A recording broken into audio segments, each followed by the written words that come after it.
Армысыздар, алаш азаматтары. Мен бүгін бұрын көтерілмеген мәселе саяси элитаның қазақ халқына жасаған қорлығы, зорлығы, опасыздығы туралы айтпақ. Қазақ жаңағы саяси элита дегеніміз, мысалы анау өткенді көз жүгіртсек, Назарбаев бастаған биліктегілер саяси элита, немесе әлгі биліктегі истеблишмент деп аталынады.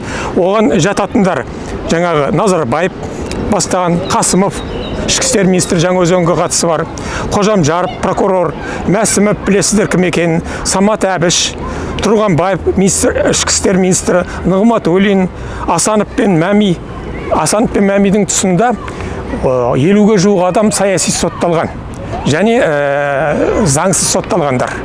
Міне осы адамдар элитаға жатады. Ал енді бүгінгі элитаны қараңыздар.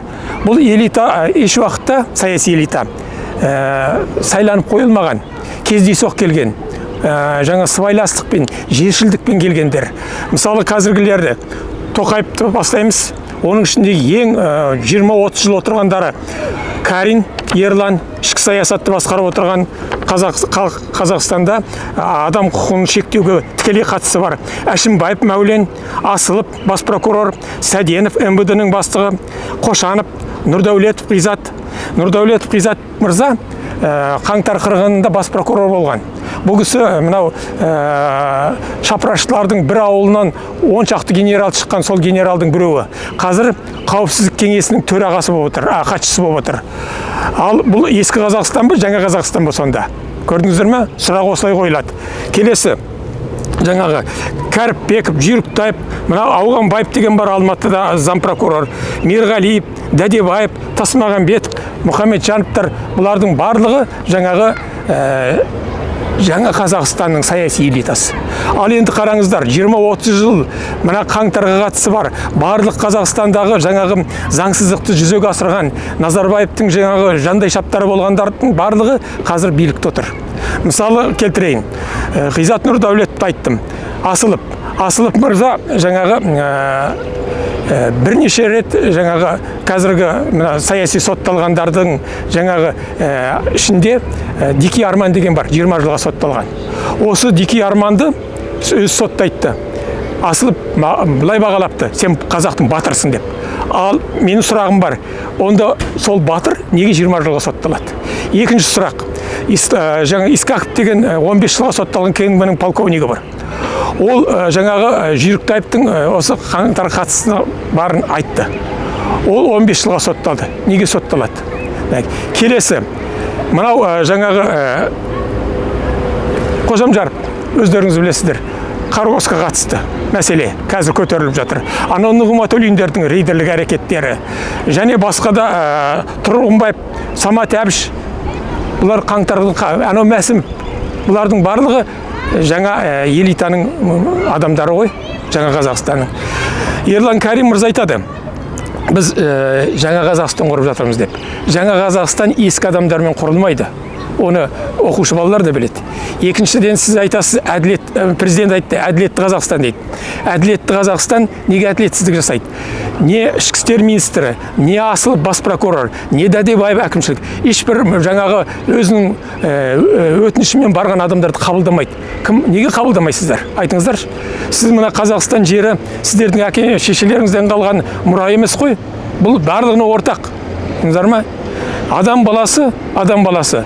Жаңа туғаннан ол азат болып туады. Мен өзіме жаңағы артық айтпады, пәле жапты деп айтпау үшін Қазақстанның бар түкпірінде қолданылатын ата заңның 1-ші бабы мемлекеттің байлығы адам, оның өмірі, құқығы деген 1-ші тапты пайдаланамын. 2-ші, 3-ші бап биліктің көзі халық.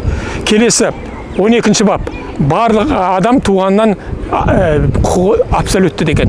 Келесі 14-ші бап барлық адам әлеуметтік жағдайына қарамай тең деген. Және 40-ші бап президент мырза, сіздің жаңа Қазақстаныңыз, еститін Қазақстаныңыз, әділетті Қазақстаныңыз, бұлардың барлығын сіз орындалуына кепілсіз. Ал енді сіз жазған хат қайта айналып өзімізге келеді. Мысалы, мен 57 хат жаздым сіздің атыңызға. 57 хаттың жаңағы 57-сі де мына Алматы прокуратурасына келген. А бұлар маған жауап та бермейді. Көрдіңіз бе?